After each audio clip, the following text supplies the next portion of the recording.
Hello students, today we are going to discuss lesson number 4, Bipin Chaudhary's Lapse of Memory, and this is part 4. We have already discussed part 1, 2 and 3 in the previous videos. So now here we will discuss the last part, that is part number 4. So before we begin with the explanation of this part, let's have a quick look on the summary of part 3. In part 3, what did we see? That Bipin Babu becomes restless and is unable to work. So he returns home and tries to recollect something about his Ranchi trip but cannot recall anything. At 7:30, Chunni Babu, one of his old friend, comes to meet him. Now Bipin Babu inquires Chunni about his Ranchi trip. Chunni Babu confirms the visit and turns surprised. He suggests Bipin Babu to consult a specialist. So Bipin Babu meets Paresh Chand, a young physician who declares his case as a unique one. Prescribing some medicines, he suggests Bipin Chaudhary to make a visit to Ranchi. So now Bipin Babu makes preparation for the trip. Now after this the story will continue in part 4. So here the part 4 begins. Getting off the train at Ranchi next morning, he realized at once that he had never been there before. He came out of the station, took a taxi and drove around the town for a while. He realized that the streets, the buildings, the hotels, the bazaars, the Morabadi Hill, with none of these had he the slightest acquaintance. Acquaintance means familiarity. So here when the part 4 starts, Bipin Babu reaches Ranchi. It is the next morning, and as soon as he gets off the train on the railway platform, he becomes very sure that he had never visited that place before in the past years. So now when he came out of the railway station, he took a taxi, and then through that taxi he drove around the city for some time. And as he was driving through that taxi in the city, he was very sure that the streets, the buildings, the hotels and the bazaars and the Murabadi Hill, everything that he was seeing, watching there, those all things did not have even a slightest familiarity. Means he was not having any idea that in the past he had visited these places, because he was unable to recognize anything there. Would a trip to Hudru Falls help? He didn't believe so, but at the same time, he didn't wish to leave with the feeling that he hadn't tried enough. So he arranged for a car and left for Hudru in the afternoon. Now here, when he visited everything in around the city in Ranchi, finally only one place was left, and that was Hudru Falls. So he decided that he should also visit that place, because he did not want to leave with this feeling that he did not go to that place to just try to recall his past memory of the visit. Though he did not believe so that it would work, but still he did not want to leave any stone unturned. So in the afternoon, what did he do?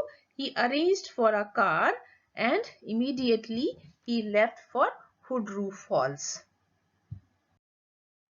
At 5 o'clock the same afternoon in Hudru, two Gujarati gentlemen from a group of picnickers discovered Bipin Babu lying unconscious beside a boulder. When he came round, the first thing Bipin Babu said was, "I am finished, there is no hope left." So here boulder means a very big rock, and came round means regained consciousness. So here what did happen next?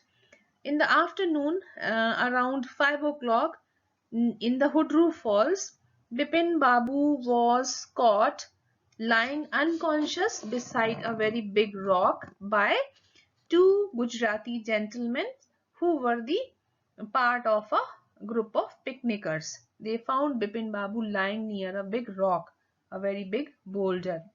And when Bipin Babu regained consciousness, so what did he say very first? That now I am finished and there is no hope left. Means everything is now over. Now students, what did happen in the Hudru Falls? How Bipin Babu became unconscious?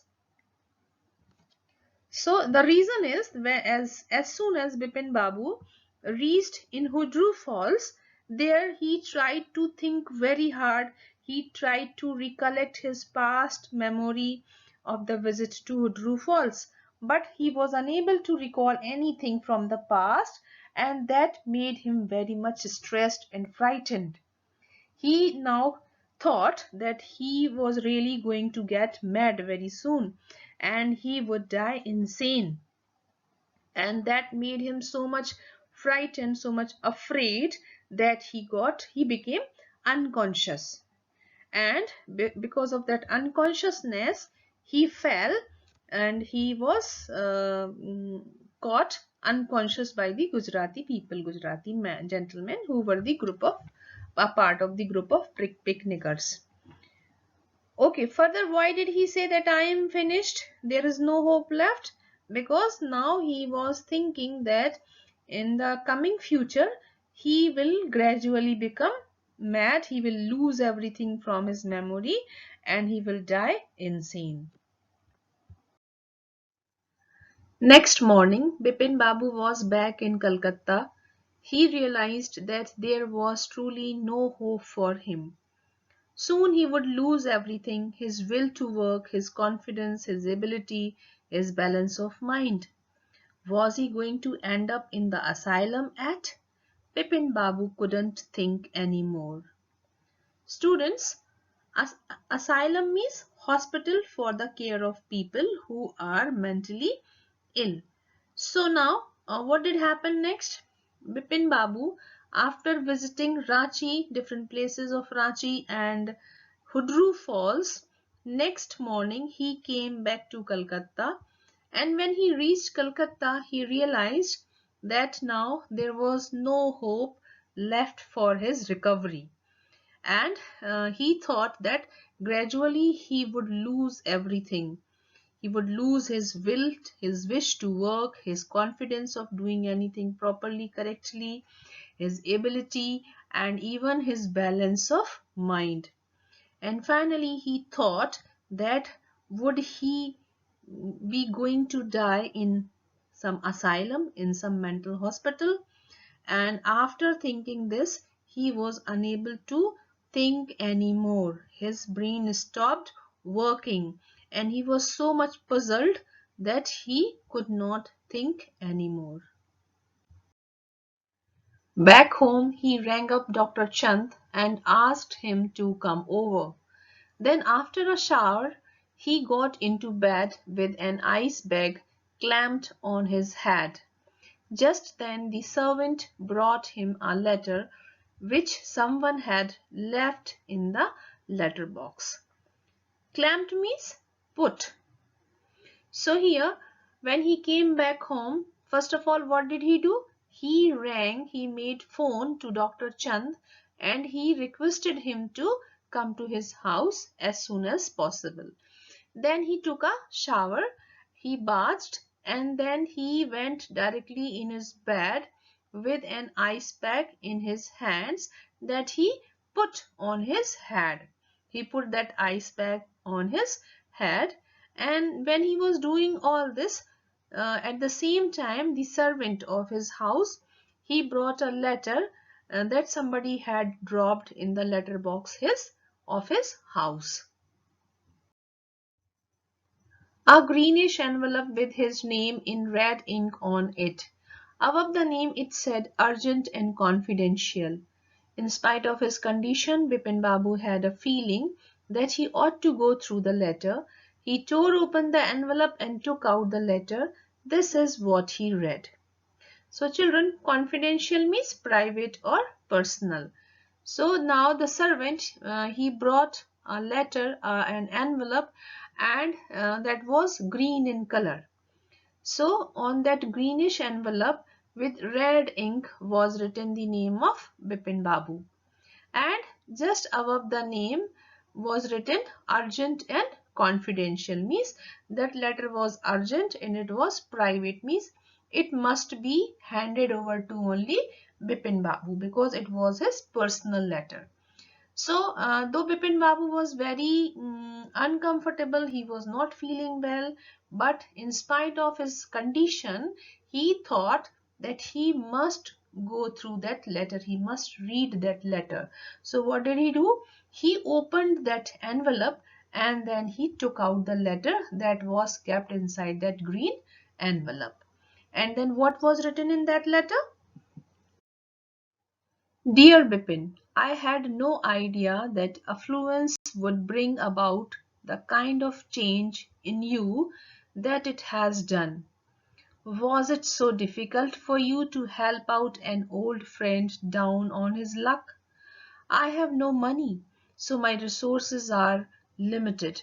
What I have is imagination, a part of which I used in retribution of your unfeeling behavior. Well, you will be all right again now. A novel I have written is being considered by a publisher. If he likes it enough, it will see me through the next few months. Your Chunni Lal. So students, first of all, let's get familiar with the meanings of difficult words that are written with the red ink. Affluence. Affluence means wealth or prosperity, or you can say richness. And then in retribution of, it means as a punishment for something. See me through means support me for the duration of a difficult time. And unfeeling means unsympathetic. So here this letter is written by Chunni Lal to Bipin Babu, and what does he write in this letter?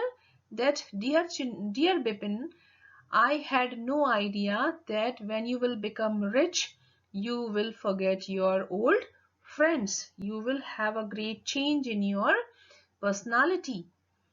And further he tells in the letter that was it very difficult for you to help one friend of you who was in great trouble, who was facing financial issues, financial problem.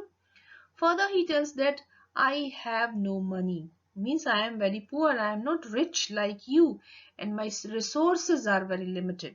I don't have much resources, but one thing is given to me by God, and that is my imagination. I can imagine things and I can create stories. So, the part of that imagination I have used here to punish you, okay, to punish you for your unsympathetic behavior towards me, towards your friend who was your old friend. And further he tells that, well, now very soon you will get well soon, you will get well again, and now I have got one, no, I have written one novel that is accepted by one of the publishers. If he will like my novel, then very soon he will hand over a great amount of money, and that help me to survive without any problem for next few months. And then finally he writes his name, yours Chunni Lal. So students, this letter from Chunni Lal shows that whatever episode of Ranchi trip happened with Bipin Babu, that was all a story created by one of his friends, Chunni Lal. Chunni Lal wanted to take revenge from Bipin Babu. He wanted to punish Bipin Babu for not helping him during the time of difficulty. So what did he do? Because he was a writer. Chunni Lal was a writer. So what did he do? He created one story, imaginary story of Bipin Babu, visiting Ranchi. Though in reality, Bipin Babu never visit Ranchi, but here his friend Chunilal, he created this story, and in that story he also included Parimal Ghosh and uh, Dinesh Mukherjee. So these three people, they played a joke on Bipin Babu, and Bipin Babu was easily caught in that joke, and he started to feel that as if he visited Ranchi, but he was unable to recall that episode, and he finally thought that he was getting mad slowly. So in this way, he was tricked by one of his friends, though in reality nothing happened like this as the visit to Ranchi. When Dr. Chand came, Bipin Babu said, "I am fine. It all came back as soon as I got off the train at Ranchi." "A unique case," said Dr. Chand. "I shall certainly write about it in our medical journal." So now when Dr. Chand came to meet Bipin Babu, Bipin Babu simply informed him that he was now okay. And as soon as he visited Ranchi, everything came back to his mind about his previous visit to Ranchi. Means he was able to recall the past Ranchi trip. Then listening all this, Dr. Chand became astonished, and he said that really this is a very unique, very strange case, and about this case I will certainly write something in the upcoming medical journal. What is a journal, children? It is a newspaper or a magazine that deals with a particular subject or professional activity. So Dr. Chanda promised that he will write about this case of Bipin Babu, recalling the past event through a visit. So he promised that he will certainly write in that journal about this case of Bipin Babu. "The reason why I sent for you," said Bipin Babu, "is that I have a pain in the hip from a fall I had in Ranchi. If you could prescribe a painkiller." Written by Satyajit Ray. Prescribe means advise. So here, what did Bipin Babu tell Dr. Chand? Why did he call Dr. Chand again to his home? He told the reason that because when I visited Ranchi, there I fell at one place, and because of that I had pain in my hip. So I have called you so that you could prescribe a painkiller. You could advise a painkiller to me for that pain, to get relief from that pain. And in this way the story comes to an end.